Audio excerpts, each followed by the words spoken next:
बलरामपुर जनपद के विधानसभा उतरौला 293 में एआईएमआईएम के राष्ट्रीय अध्यक्ष असदुद्दीन ओवैसी ने सोमवार को इटीरामपुर के मैदान में जनसभा को किया संबोधित। असदुद्दीन ओवैसी ने सभा को संबोधित करते हुए कहा कि कुछ राजनीतिक दल हमें बीजेपी की बी टीम बताते हैं। 2017 के चुनाव में ओवैसी की पार्टी चुनाव नहीं लड़ी, तब बीजेपी भारी बहुमत से सत्ता में कैसे आई।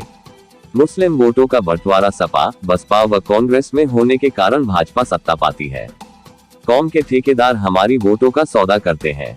मुसलमानों को भाजपा का भय दिखाकर हमारा वोट लेने वालों ने कौम की बेहतरी के लिए क्या किया, यह बात जग जाहिर है। हमने संविधान के दायरे में रहकर अल्पसंख्यकों, दलितों व पिछड़े वर्ग के लोगों के लिए सड़क से लेकर संसद तक लड़ाई लड़ी है। सपा अध्यक्ष अखिलेश यादव व कांग्रेस के राहुल गांधी पर तंज कसते हुए कहा कि विरासत में मिली राजनीति की फसल काटने वाले जमीनी हकीकत से बेखबर हैं। हमारी सरकार बनने पर हम हर वर्ग, हर समुदाय का ख्याल रखने का काम करेंगे। डॉक्टर अब्दुल मन्नान की अगर जीत होती है तो ये सिर्फ डॉक्टर मन्नान की जीत नहीं होगी, पूरे आवाम की जीत होगी। 12वीं पास करने के बाद इंटर में प्रवेश लेने वाले केंद्रीय गृह मंत्री के बयान पर चुटकी लेते हुए कहा, मोदी ने एक तरफ छुट्टा पशुओं को खेतों में छोड़ दिया है तो दूसरी तरफ ऐसे विचित्र व्यक्तित्व को मनोरंजन के लिए हमारे बीच भेज दिया है। प्रधानमंत्री मोदी को सबसे बड़ा झूठ बोलने वाला बताते हुए कहा कि तोप से ज्यादा दूरी तक फेंकने का रिकॉर्ड इनके नाम दर्ज है। क्षेत्र में रेल लाइन, अस्पताल, कॉलेज की स्थापना करने का वादा किया। प्रदेश अध्यक्ष शौकत अली ने कहा कि जालिम हुकूमत का खात्मा करने व तबके के लोगों को सामाजिक बराबरी पर लाने के लिए हम एकजुट होकर चुनाव लड़ रहे हैं, जिसको आप लोगों के समर्थन की जरूरत है। पार्टी के प्रत्याशी डॉक्टर अब्दुल मन्नान ने अपने संबोधन में कहा, अगर जनता हमको समर्थन देती है तो उतरौला का विकास उसी तरह होगा जिस तरह से असदुद्दीन ओवैसी साहब ने हैदराबाद में विकास कराया है। मोहतरम जनाब शौकत अली साहब, अध्यक्ष व सदर उत्तर प्रदेश मजलिस इत्तेहादुल मुस्लिमीन, मेरे भाई डॉक्टर अब्दुल मन्नान साहब, प्रत्याशी उतरौला मजलिस इत्तेहादुल मुस्लिमीन, मंच पर बैठे हुए तमाम मौजूद उलमाए कराम, जिम्मेदारान कौम मिल्लत, मेरे तमाम मजलिसी रुफ़ा, महाराष्ट्र के साबिक़ा सदर सैयद मोइन साहब, हैदराबाद से आए हुए तमाम मौजूद अरकान बल्दिया, करीमनगर से आए हुए जनाब अहमद साहब सदर मजलिस और तमाम जिम्मेदारान, मेरी इज़्ज़तदार माँ और बहनों, बुजुर्गों, नौजवान साथियों, हम आपको ये बताने आए हैं कि 3 तारीख के दिन आप तमाम से हमें गुजारिश करने आए हैं कि आप अपना वोट, अपना मतदान में हिस्सा लीजिए और मजलिस इत्तेहादुल मुस्लिमीन भागीदारी परिवर्तन मोर्चा के साथ मिलकर गरीब, मजलूम, पिछड़े अवाम के हक के लिए लड़ रही है। हम आपके मान सम्मान के लिए, हिस्सेदारी के लिए लड़ रहे हैं और अगर आप अपने ही वोट से अपने प्रत्याशी को कामयाब नहीं करेंगे तो फिर इस विधानसभा का विकास कैसे होगा। अभी शुरुआत में डॉक्टर मन्नान साहब ने ये कहा कि असदुद्दीन ओवैसी 5वीं मर्तबा उतरौला विधानसभा को आया है। मैं डॉक्टर साहब से कहना चाहूंगा कि आपने ये कहकर मुझे शर्मिंदा किया और मुझे आपने ये बता दिया कि ओवैसी उतरौला का नहीं, बाहर से आया है। मेरे अजीज दोस्तों और बुजुर्गों, हम आपको ये बताना चाह रहे हैं, बल्कि डॉक्टर साहब को ही बताना चाह रहा हूं, मैं अगर आपके पास नहीं आऊंगा तो क्या गैर के पास जाऊंगा। मैं अगर एक बुजुर्ग के चेहरे में अपने बाप को, अपने चचा को देखता हूं और अगर यहां नहीं आऊंगा तो किसके पास जाऊंगा। अगर मैं एक बच्चे को देखकर उसमें अपनी औलाद को मुझे नजर आती है तो मैं उस पे सर पर दस्ते शफकत नहीं रखूंगा तो किस पर रखूंगा। अगर मुझे अपनी इज्जतदार माँ और बहनों को देखकर मेरे अंदर की गीरत अगर नहीं जागेगी तो फिर मैं कहां जाऊंगा। और आज के हमारे इस दौर में जब चारों तरफ से हमको दबाया और कुचला जा रहा है, तो मैं दौड़कर आप ही के पास आऊंगा ना। मैं किसके पास दौड़कर जाऊंगा? मैं आग की तरफ जाऊं या पानी की तरफ जाऊं? मैं किसके पास जाऊंगा? मेरे अजीज दोस्तों और बुजुर्गों, असदुद्दीन ओवैसी और उसकी जमात के पूरे लोग आपके खादिम हैं, आपके लिए लड़ते आए हैं और इंशाअल्लाह ताला आपके मान सम्मान, आपके हक के लिए, आपके हुकूक को हासिल करने के लिए इंशाअल्लाह हम लड़ते रहेंगे। मैं आपको शुरुआत में ये भी बताना जरूरी समझता हूं कि आज की रात मुबारक रात है। आज शब मेराज की रात है। आज की रात अल्लाह सुब्हानहू व तआला ने अपने हबीब मोहम्मद मुस्तफा सल्लल्लाहु अलैहि वसल्लम को मस्जिद हरम से, मस्जिद अक्सा से, फिर उसके बाद सिदरतुल मुंतहा तक अल्लाह लेकर गया और उनको अपना दीदार कराया।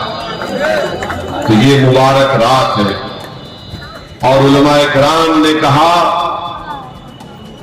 कि ये अजीम मौजज़ा है मोहम्मद मुस्तफा सल्लल्लाहु अलैहि वसल्लम का। उलमाए किराम के पैरों के पास बैठकर मैंने सुना कि हजरत इब्राहीम अलैहिस्सलाम का आग में बच जाना यकीनन मौजज़ा है। हजरत सालेह अलैहिस्सलाम की ऊँटनी का पहाड़ से निकलना यकीनन मौजज़ा है। हजरत मूसा का फिरौन के दरबार में आसा फेंकना और जादूगरों का जादू उस पर बेबस हो जाना यकीनन मौजज़ा है। हजरत ईसा अलैहिस्सलाम का अंधों के आंख पर हाथ रखना और मुर्दों को जिंदा करना यकीनन जिंदा मौजज़ा है।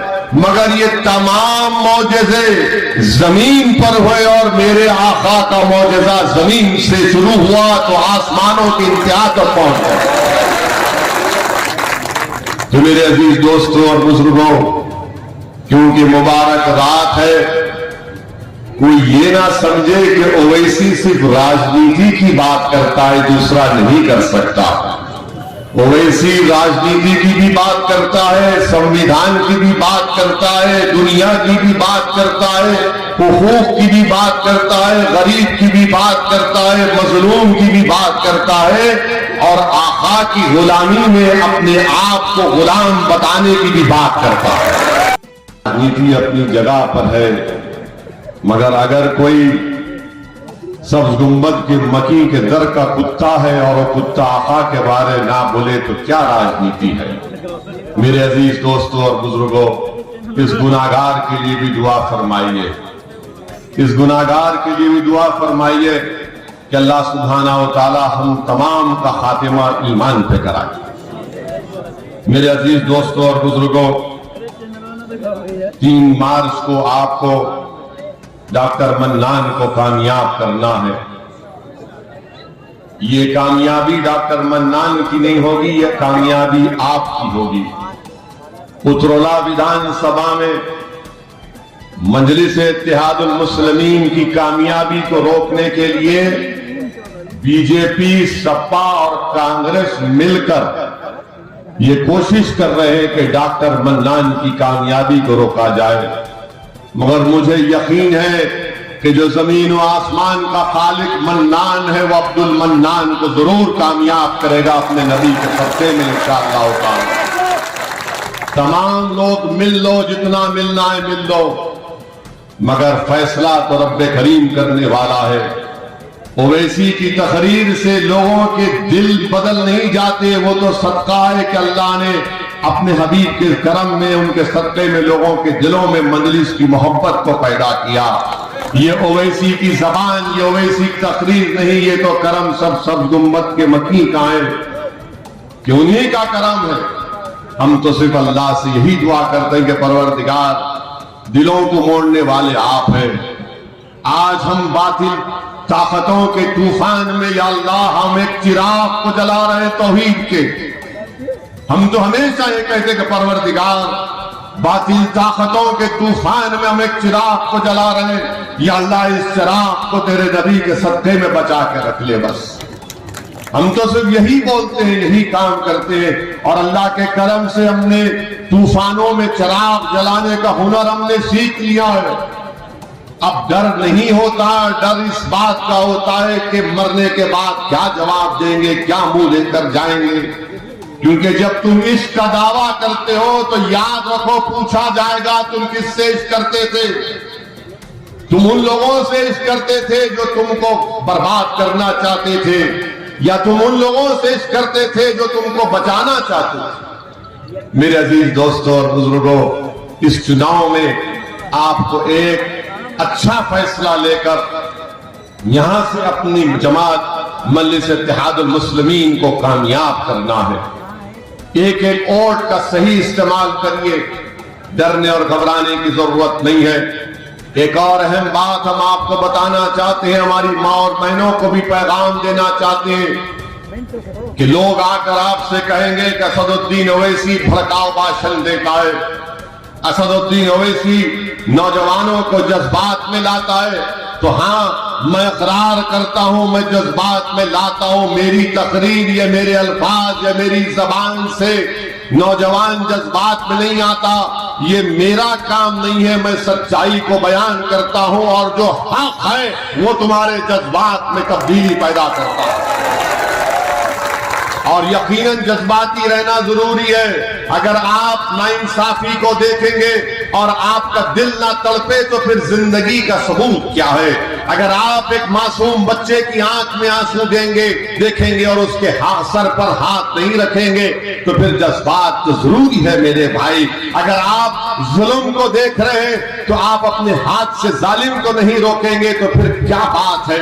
इसीलिए जज्बाती रहना जरूरी है। और जो ओवैसी के भड़काऊ भाषण को सुनकर लोग जज्बात में आते हैं, मैं उन लोगों को, उन बुजुर्गों को, उन नौजवानों को सलाम करता हूं, उन बच्चों को सलाम करता हूं, उनकी माँ और बहनों को सलाम करता हूं कि उन्होंने एक जज्बाती औलाद को पैदा किया। बात की जिस बच्ची को बलवाइयों ने घेर लिया था, हमने कहा कि हम बराबर सर पे टोपी पहनेंगे, चेहरे पे दाढ़ी रखेंगे। हमारी माँ और बहनें अगर चाहती हैं तो हिजाब भी पहनेगी, निकाब भी पहनेगी। और भारत में ये हमारा वतन है। सुबह कयामत तक जब तक हम यहाँ रहेंगे, जब तक दुनिया कायम रहेगी, हम अपनी शनाख्त को बरकरार रखेंगे। शनाख्त पर कोई कॉम्प्रोमाइज नहीं होगा। हम किसी के बोलने से अपने आप को नहीं बदलते, हम किसी के बोलने से शर्मिंदा नहीं होते। अरे हम तो कमली वालों के गुलामों के गुलाम। हमको बता दिया गया क्या करना है, हम करेंगे। और भारत का संविधान हमको इस बात की इजाजत देता है कि हम क्या खाएं, क्या पहने। वो ना मोदी को बोलने की जरूरत है, ना योगी को बोलने की जरूरत है, ना कांग्रेस को, ना अखिलेश को, किसी को बोलने की जरूरत नहीं है।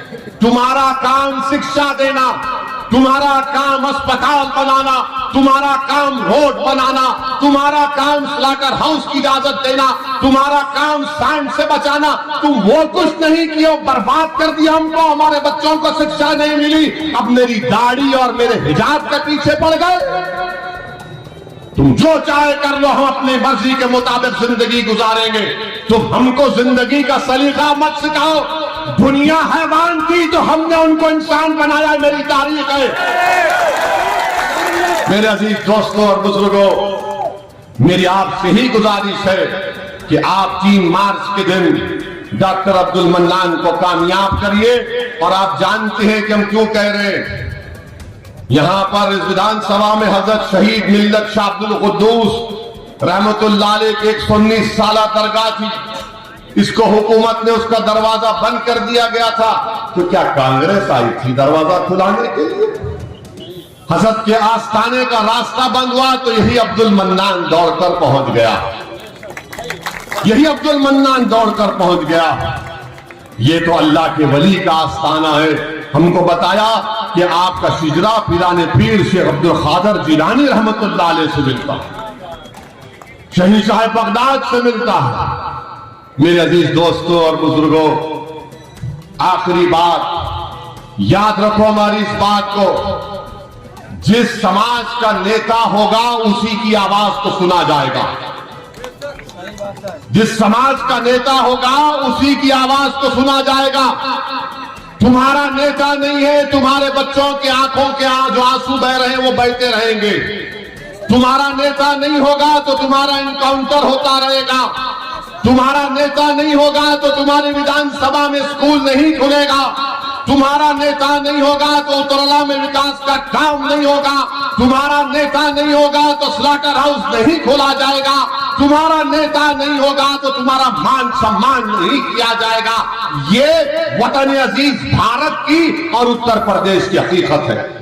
कोई कहेगा ओवैसी गलत कह रहा है, तो एक मिसाल देकर आपको और मजीद समझा देता हूं कि एक मंत्री का बेटा अपनी गाड़ी से 4 किसानों को मारा, जान ले ली, 4 मर गए। उसको इतनी जल्दी बेल कैसे हो गई? उसके बाप को मंत्रिमंडल से मोदी ने नहीं हटाया। क्यों नहीं हटाया? क्योंकि उस समाज का वोट चाहिए। अगर गाड़ी चलाने वाले का नाम टेनी नहीं होता, ओवैसी होता, तो अब तक एनकाउंटर कर दिया जाता, घर पे बुलडोजर कर दिया जाता। योगी और मोदी के पास उस समाज की अहमियत है। और आपका मामला क्या है? ये डराओ इनको, ये डराओ इनको, ये डराओ इनको। और हम सिर्फ वोट डालने वाले बन गए। अरे वो डर गए। अरे मेरे भाई, अब डरने की जरूरत नहीं है। हमने बचपन में सुना था कि अम्मा बोलती थी सो जाओ वरना गांव में शेर आ जाएगा। अब गांव में एक शेर आया आपके सामने। ये शेर तो अली है, शेर तो अली है, और अली के आल का सदका है कि ये खड़ा आपके सामने। अब डरने की जरूरत नहीं है। अब आपके पास विकल्प है, अब आपके पास एक ताकत है। और हम आपसे वादा कर रहे हैं कि डॉक्टर साहब ने जो कहा हम नहीं मानते, अरे अल्लाह हमको यहां पर 5वीं मर्तबा आने का मौका मिला। आप यकीन कर लीजिए, जब तक अल्लाह जिंदा रखेगा ओवैसी उतरला की जनता को पास आता रहेगा। बल्कि मैं तो आपके घर में आकर इंशाअल्लाह खाना खाऊंगा। कोई खिलाएगा हमको? मोटा हो जाऊंगा, इतना नहीं। हम आएंगे भाई। अगर मैं तुम्हारे घर पर आकर भीख नहीं मांगूंगा तो किससे मांगूंगा बोलो? मैं किसके पास जाऊंगा बोलो? मैं किसके पास जाऊंगा मेरे दोस्तों? अब आप ही को क्षमा जलाना है। हम तो अपनी जबान से हर चीज हम निछावर करने तैयार। अल्लाह जानता हमारी नीयत को। हमारी गाड़ी पर गोलियां चलाई गई, लोगों ने कहा मत जाओ, तुम्हारी जान को खतरा है। हमने कहा हमको सिक्योरिटी नहीं चाहिए। अगर मरना लिखा हुआ है तो मरेंगे, मगर जब तक जिंदा रहेंगे मर्द की तरह रहेंगे, बुज़दिली के मजाहरे नहीं करेंगे। अगर मेरे मुझ पर गोलियां चलाने वाले ये समझ रहे हैं कि ओवैसी गरीब मजलूम पिछड़ों की बात करता है, उसकी जबान को बंद कर दिया जाएगा, तुम जब अपनी गोलियों से मेरी जबान को बंद कर सकोगे। मगर मैं जो पैगाम दे चुका हूं अल्लाह के करम से, वो पैगाम आपको आगे लेकर बढ़ूंगा। और मैंने आपसे कह रहा था कि जिस समाज का नेता होगा उसकी आवाज को सुना जाएगा। अरे मेरे शेर, मेरे सुनो मेरे दोस्त, तुमको शेर बनना है, तुमको शेर बनना है। जब कांग्रेस बसपा सपा बीजेपी वाले आएंगे तो बहादुरी के मजाहरे करो, अपनी मां को शर्मिंदा मत करो। हशर के मैदान में तुम्हारी मां तुम पर फख्र करेगी कि हाँ, बातिल ताकतों के तूफानों में मेरे बेटे ने बहादुरी का रोल अदा किया था 3 मार्च के दिन। जिसका नेता होगा, हमने कहा था ना, ये गांव नवाब मलिक साहब का भी गांव है। हमको सुना है उत्तर प्रदेश में आज कांग्रेस सपा सब मिलकर खौम करते हैं। जब चुनाव आता तो खौम, और जब चुनाव हो जाता तो बोलते हैं अपना घर घर घर। चुनाव में आता है तो बताओ कितने मर्तबा आपने यहां पर किस किस को वोट नहीं दिया। बीजेपी कहती है सबका विकास, सबका विश्वास, सबका साथ। आज उत्तर प्रदेश में अगर सबसे कमजोर कोई है तो अल्पसंख्यक समाज मुसलमान है। मेरी इन बातों को कान खोलकर सुन लो उतरला की जनता। मैं अल्फाज चाप कर नहीं बोल रहा हूं, बल्कि संविधान के दायरे में रहकर आपसे बता रहा हूं। मेरे पास आंकड़े हैं और आंकड़े ये बताते हैं कि उत्तर प्रदेश में सबसे कम पढ़े लिखे अगर कोई है तो मुसलमान है। सबसे ज्यादा अगर स्कूल से, शिक्षा से बाहर है तो मुसलमान है। अगर सबसे कम उनमें कम पढ़े लिखे तो हमारी बेटियां हैं। 10 मुसलमान हैं तो 7 पढ़ना लिखना नहीं जानते, हिसाब किताब करना नहीं जानते। 4 और 15 साल की उम्र के दरमियान के बच्चा मजदूरी करते हैं। सिर्फ 7% मुसलमान हाई स्कूल मुकम्मल करते और 4% बच्चे ग्रेजुएट होते हैं। कितने मुसलमानों के पास 2 एकड़ जमीन है उत्तर प्रदेश से? बताओ, कांग्रेस के, सपा के, बीजेपी के लोगों बताओ। तुम तो बात करते ना कि सबको साथ लेंगे, सब समाज को साथ लेंगे। तो आज उत्तर प्रदेश में 2% अल्पसंख्यक समाज मुसलमान के पास 2 एकड़ जमीन नहीं। कौन सी इंसाफ की बात जब करते हैं लोग? मेरी जबान कड़वी क्यों होती है? इन नाइंसाफियों को देखकर कड़वी हो जाती है। मैं अपने हक दिलाने की, हक देने की बात कर रहा हूं। और सुन लो, जिंदगी में इंसाफ नहीं है तो मौत में भी नहीं है। मौत में खाली नहीं मारना है, सोचना है। अगर कोई फॉरवर्ड क्लास का होगा और आप होंगे अल्पसंख्यक समाज का मुसलमान, तो आप उससे 6 साल पहले आपको मौत आ जाती है, क्योंकि गरीब है आप। बताओ फिर क्या हो रहा है यहां पर? कौन आवाज उठाएगा? कोई तो उठाएगा ना आवाज। किसी को तो लड़ना चाहिए। कोई तो जाकर इन जालिमों को बताए जो सत्ता की कुर्सी पर बैठकर कमजोरों को कमजोर कर रहे, बल्कि बर्बाद कर रहे। आप बताइए, अगर आप जाकर किसी के घर पे पूछेंगे क्या तुम्हारी औलाद को, तुम्हारे बेटे को, तुम्हारी बेटी को शिक्षा चाहिए, तो कहेगा बिल्कुल चाहिए। कहां पर आपने शिक्षा दी? बताओ योगी आदित्यनाथ, बताओ मोदी जी, आपने कहां पर स्कूल खोला? मैं जो आंकड़े दे रहा हूं, मैं बीजेपी को, योगी को चैलेंज कर रहा हूं। मैं उत्तर प्रदेश के मुख्यमंत्री को चैलेंज कर रहा हूं, सपा के नेता को, अखिलेश को चैलेंज कर रहा हूं, कांग्रेस के राहुल को चैलेंज कर रहा हूं। अगर तुमको मेरे आंकड़ों पर भरोसा नहीं है तो एक वक्त और मुकाम बता दो, तुम 10 मिनट मेरे सामने नहीं बैठ सकोगे। मैं सच्चाई को बयान कर रहा हूं। वोट तो ले लेंगे और उसके बाद आपके बच्चों को और आपको भूल जाएंगे। कोई कहेगा कि ओवैसी तुमने हैदराबाद में क्या किया? तो हमने हैदराबाद में, हमारे 7 विधायक हैं, कोई मंत्री नहीं है, सत्ता में नहीं है। हमारा मेडिकल कॉलेज है जिसमें 150 मुसलमान बच्चे और बच्चियां हर साल डॉक्टर बनकर निकलती हैं। इंजीनियरिंग कॉलेज है जिसमें 250 मुसलमान बच्चे और बच्चियां इंजीनियर बनकर निकलती है। MBA कॉलेज है, MCA कॉलेज है, नर्सिंग कॉलेज है, फार्मेसी कॉलेज है, आर्किटेक्चर का कॉलेज है। 2-2 अस्पताल है बड़े बड़े जिसमें कम पैसों में इलाज होता है। ये सब कैसे बना? कोई आसमान से आकर नहीं दिया, ये सब आपने दिया था। आपने हमको विधायक बनाया, हमने काम किया। तो ये काम उत्तर प्रदेश में नहीं हो सकता था। आपने जिसको विधायक बनाया उसने अपनी जेब को मोटा किया। जिसको आपने विधायक बनाया वो मंत्री बन गया। जिसको आपने वोट डाला वो मंत्री बन गया, मुख्यमंत्री बन गया। बताओ तुमको क्या मिला? इसीलिए ओवैसी से नफरत करते हैं, क्योंकि मैं जज्बात पे लाने के लिए नहीं, आपको पैगाम दे रहा हूं। तुम्हारे को क्या मिला मुझे बताओ। क्या मैं ये कह रहा हूं कि मैं उतरला में आसमान से तारे तोड़ कर ला कर दूंगा? मैं नहीं कह रहा। मैं कह रहा हूं जमीन पर जो सबको मिल रहा है, मेरी औलाद को भी मिले, मेरी बेटी को भी मिले। यही तुम्हारी लड़ाई है। और मुझे यकीन है कि अगर आप डॉक्टर अब्दुल मन्नान साहब को विधायक बनाएंगे तो उत्तर प्रदेश की विधानसभा में जाकर आवाज उठाएंगे, लड़ेंगे। ये हमारे मसाइल, इतना बड़ा उतरला विधानसभा है, खाली 3 डिस्ट्रिक्ट के हॉस्पिटल है, स्लॉटर हाउस नहीं है। क्यों नहीं देते परमिशन बीजेपी वाले? क्यों नहीं दिया कांग्रेस ने? क्यों नहीं दिया बसपा ने? आप बताइए, रोड नाम की कोई चीज नहीं, खड्डे हैं पूरे यहां पर। इस विधानसभा में योगी आदित्यनाथ कहते कि मैं गर्मी निकाल दूंगा। अरे बाबा, गर्मी निकालना तो दूर की बात, उतरौला विधानसभा में लोग अपना सेलफोन चार्ज नहीं कर सकते, बिजली आती नहीं है यहां पर, 4 घंटे आती है खाली। गर्मी निकालूंगा? अरे बिजली तो पैदा करो, बिजली नहीं देंगे, गर्मी निकालेंगे।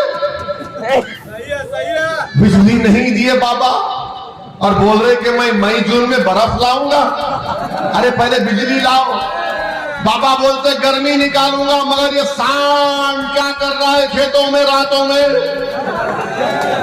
बाबा ने इनको छोड़ दिया आशीर्वाद देके, जाओ खाओ, तुम्हारे बाप की जमीन में खा लो। बाबा ने कहा तुम मेरे हो, तो सांड ने कहा बाबा हम भी तुम्हारे हैं। तो बाबा ने कहा तुम्हारा मेघ है, जाओ जाओ खेत साफ कर दो, किसान को बर्बाद कर दो, मैं हूं ना। ज्यादा कोई बोलेगा तो ठोक दूंगा। आप बताइए, आप देश के प्रधानमंत्री को 7 साल के बाद मालूम हुआ कि उत्तर प्रदेश में सांड का मसला। बात बोली प्रधानमंत्री ने, मगर सांड की बात नहीं बोली। आज प्रधानमंत्री बोल रहे हैं कि आप 10 तारीख के बाद प्रधानमंत्री कह रहे हैं। यकीन मत करिए, मोदी है, लंबी लंबी छोड़ते हैं। एक बार मोदी जी सऊदी अरब गए थे, वो वहां पर रियाद में एक लंबी तोप को देखे। तोप को देखने के बाद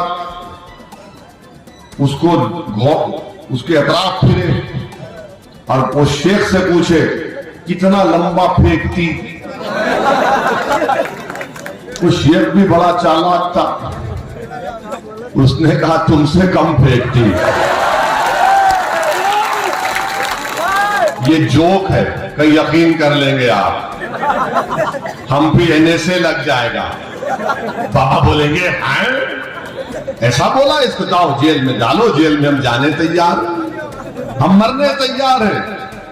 मगर आप बताइए, आज मोदी जी कहते हैं कि मैं जो युवाओं को 70 लाख नौकरी का वादा किया था वो नहीं दिए। जिसके पास ग्रेजुएट है, डिग्री होल्डर है, डिप्लोमा है, मोदी जी उसको नौकरी नहीं बोल रहे हैं कि मैं तुमको एक और नौकरी दूंगा। वो क्या है? तुम गोबर से पैसे निकालो। बाबा कह रहे हैं, मुख्यमंत्री कह रहे हैं कि मैं एक सांड के लिए 900 रुपये दूंगा 10 मार्च के बाद। अरे बाबा, तुमने यहां पर बिजली नहीं दी, तुम किसको 900 रुपये दोगे? आप बताइए, एक विकलांग जो उत्तर प्रदेश में होता है उसको सरकार की तरफ से महाना 1000 रुपये पेंशन मिलता है। 1000 रुपये विकलांग को और सांड को 900 रुपये। आप बताइए, क्या इंसान की जान की कीमत ये है, इसका मान सम्मान ये है। बीजेपी हर महाज पर नाकाम साबित हुई है। ये सपा कांग्रेस बसपा से पूछ लीजिए, जब पार्लियामेंट में 2019 जुलाई अगस्त में कानून अमित शाह ने बनाया, बीजेपी ने बनाया, क्या कानून बनाया कि दिल्ली में कोई इंस्पेक्टर पुलिस का एनआईए का बैठकर उतरौला की विधानसभा के एक नौजवान का नाम अगर अब्दुल मन्नान होगा तो उसको टेररिस्ट घोषित कर देगा।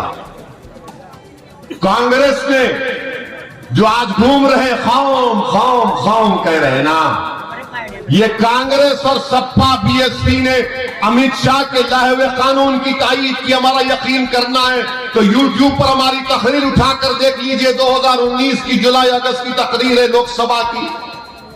हमने इन तमाम को कहा कि यह कानून का इस्तेमाल मुझ पर होगा, मेरी औलाद पर होगा, मेरे खानदान पर होगा, मेरे नौजवानों की जवानी को जेल में बर्बाद कर दिया जाएगा। तो यही कांग्रेस और सपा ने मिलकर अमित शाह के कानून की तायीद की और ओवैसी को कहते हैं कि इसके लड़ने से बीजेपी को फायदा होगा। अरे तुमको शर्म नहीं आती, इतना झूठ बोलते हो। तुम हमारी बर्बादी के कानून में बीजेपी अमित शाह का साथ देते हो और यहां पर गांधी परिवार की लड़की आकर वोट की बात करती है। जेल में जाकर मुलाकात करो, तिहाड़ जेल में जाओ, जेल में जाकर पूछो उन बच्चों से कि पार्लियामेंट में अगर किसी ने मुखालिफत की तो उसका नाम असदुद्दीन ओवैसी और इम्तियाज जलील था। मेरे अजीज दोस्तों और बुजुर्गों, ये इनकी हकीकत है, इन चेहरों को पहचानिए। आज चुनाव आ गया तो सब हमदर्द हो जाते हैं और उसके बाद जब इनको वोट मिल जाता है वो हमको यतीम और लाचार बनाकर छोड़ देते हैं। मेरे अजीज दोस्तों और बुजुर्गों, इस विधानसभा की तरक्की के लिए, इस विधानसभा के विकास के लिए, मजलूमों की कामयाबी के लिए, कमजोरों को ताकतवर बनाने के लिए, बेजुबानों को जबान में आवाज देने के लिए यह बहुत जरूरी है कि आप मजलिस इत्तेहादुल मुस्लिमीन के उम्मीदवार डॉक्टर अब्दुल मन्नान को कामयाब करिए। मैं आपको बताने आया हूं कि यहां पर आप जब मतदान करेंगे, वोट डालेंगे, तो आप वोट मजबूरी की हालत में करेंगे या मजबूती के लिए करेंगे? आप मजबूरी के लिए करेंगे या मजबूती के लिए करेंगे? आपने 30 साल से मजबूरी की हालत में आपने कभी सपा को, तो कभी बसपा को, तो कभी कांग्रेस को वोट दिया। ओवैसी आपके दरमियान में आकर आपसे अपील कर रहा है, भीख मांग रहा है कि मजबूरी की हालत में मत दो, मजबूती के लिए डॉक्टर मन्नान को वोट दो। अगर आप मजबूरी की हालत में देंगे तो यही नाइंसाफी चलती जाएगी। मजबूरी की हालत में देंगे तो उतरला में कोई विकास नहीं होगा। मजबूरी की हालत में देंगे तो उतरला में रेलवे लाइन नहीं आएगी। मजबूरी की हालत में देंगे तो अस्पताल नहीं बनेगा। अगर आज आप मजबूती के लिए वोट देंगे तो तमाम विकास के काम होंगे और आपकी आवाज उत्तर प्रदेश के विधानसभा में गूंजेगी। और हम आपको बता रहे हैं कि अगर भाग्यदारी परिवर्तन मोर्चा को अल्लाह ने आपकी दुआओं और वोटों से इख्तिदार और सत्ता दी तो 3 डिप्टी सीएम बनाए जाएंगे। अल्पसंख्यक समाज का मुसलमान, एक निषाद समाज से, पिछड़ा समाज से। अगर ऐसा होता है तो उतरला की जनता को यह वादा करके जा रहे हैं कि doctor Abdul mannan deputy CM बनेगा इंशाअल्लाह ताला। इनको विधायक बनाइए, डिप्टी सीएम बनेगा। डॉक्टर मन्नान जब उत्तर प्रदेश की विधानसभा में जाएंगे तो गूंगे बनकर नहीं बैठेंगे, बहरे बनकर नहीं बैठेंगे। डॉक्टर मन्नान उतरला की जनता के इंसाफ के लिए लड़ेगा, पुकारेगा। उत्तर प्रदेश की विधानसभा के दरो दीवार को उतरला के इंसाफ के नारे से हिला कर रख देगा। इस बात का मैं आपसे वादा कर रहा हूं। मेरे अजीज दोस्तों और बुजुर्गों, अपने हिम्मत और हौसले को बुलंद रखिए। डरने और घबराने की जरूरत नहीं है। एक हो जाइए, एक हो जाइए। ये तारीखी वक्त है आपके लिए। अगर हमारी माँ और बहनें एक हो जाएंगी, अच्छा पूछिए ये कांग्रेस, सपा, बसपा से जब आएंगे आपसे वोट की भीख मांगने तो बोलना हिजाब और निकाब के बारे में तुम्हारी राय क्या है? पूछो उनसे हिजाब और निकाब के बारे में राय क्या है? कुछ नहीं बोलेंगे। अगर हिजाब और निकाब के बारे में अगर किसी ने बोला तो उसका नाम अल्हम्दुलिल्लाह असदुद्दीन ओवैसी और मजलिस इत्तेहादुल मुस्लिमीन